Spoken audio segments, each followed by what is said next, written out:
My one reason against voting for Obama is... Okay, this is the U.S. Citizens Test. What is this? Rule of law. The government must obey the law. No one is above the law. That is our ideal. And what do we get? Obama lets mortgage abusers off the hook. Housing market, whatever that means. I don't own a house, so I didn't take out a loan without being... You don't take loans out without being prepared to pay it back. However, it sucks that the taxpayers had to foot the bill. But what's this about robo-signing? Robo-signing? But before the investigations, he promised the 5 big banks immunity from robo-signing. Okay, in Bank of America, too crooked to fail. So, Bank of America unleashed a practice called robo-signing, which essentially involved drawing up fake documents for court procedures. Huh. In that last article, it said, President Obama promised a fresh investigation into mortgage abuses that led to financial meltdown.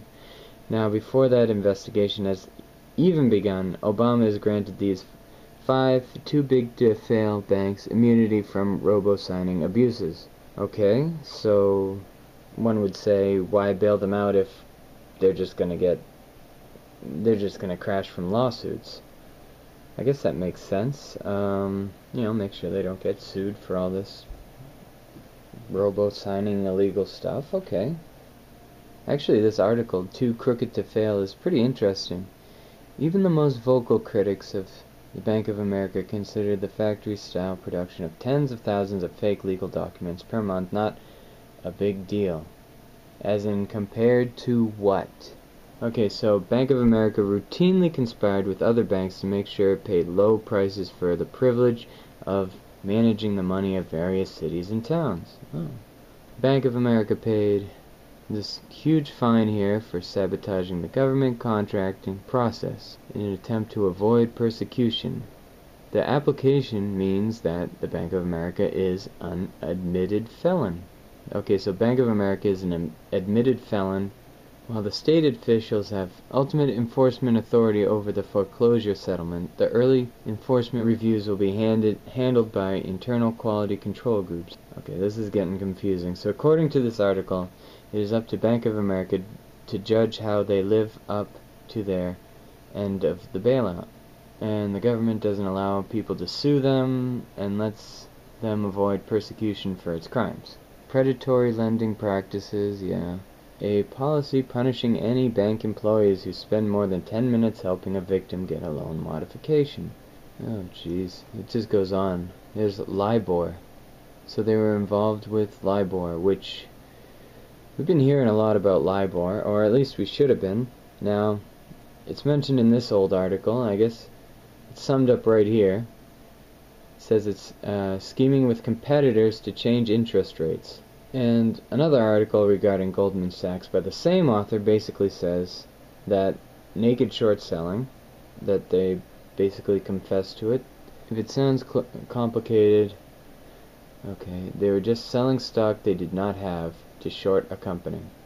Okay, Goldman reveals where bailout cash went. Bailout cash went to... Most of the money went to Goldman Sachs. Okay. Is this a problem? How did this happen? Okay, Goldman Sachs receives $5.55 billion from the government from the fall. Goldman had already hedged its risk that the securities would go bad. Regarding the bailout that went to AIG, most of the money went to Goldman Sachs, which seemed to know enough to buy up AIG's debt. Okay, so banks get their money back and immunity from the law. That sounds familiar. In Too Crooked to Fail, Bank of America should have gone out of business in 2008, just as the mortgage market was crashing. It made stupid investments in subprime mortgages, acquiring billions in potential. Okay, it didn't go under because the government forked over $45 billion in aid. Okay, well, and back to that last line, Goldman had already hedged its risk that the securities would go bad. And meanwhile, Bank of America buying $50 billion Merrill Lynch that was full of billions in debt.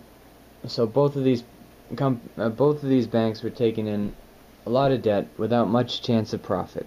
back to this article, we now know that Bank of America routinely conspired with other banks to make sure it paid low prices. Okay, conspiring with other banks. Also in LIBOR, they conspired to lower interest rates. Wall Street scandal of all scandals. It says it right here. Basically, Barclays confessed to it. So currently unfolding LIBOR shows how crazy this stuff can get. The banks have been rigging world interest rates to take trillions of dollars from us, conspiring with other banks to handle the city's money. They sell the stock that they don't have. They make up false court documents, etc., etc., etc. The president bails them out and makes sure that no one can bring them to court for all the crimes they committed. Why would he do that? According to these articles, all this shit is all illegal, yet they were too big to fail. Why didn't anyone stop them?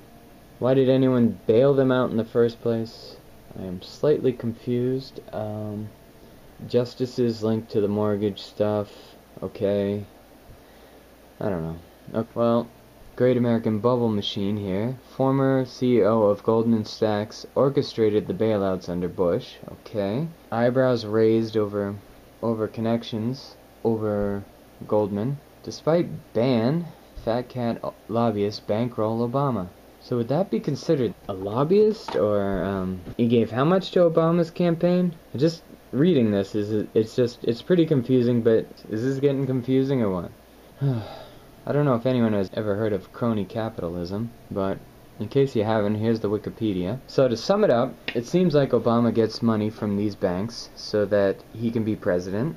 You know, some of them are working for him, some of them are, for some reason, these people that are funding him find out that the policy is going to be that they're gonna bail out the banks. So the banks buy up so much debt, and they know that they're gonna get reimbursed for it anyway, so they're gonna bail out all their mistakes, so they make all the shittiest investments they can, and it's just the taxpayers that are gonna foot the bill. And I ask older people about this stuff. I'm like, geez, you know what? It seems like, you know, this is going on. Like, Obama gets funded, you know, these banks make all these have all these illegal practices and make all these risky investments, and then all of a sudden we have to pay back these banks. The taxpayers have to pay it back.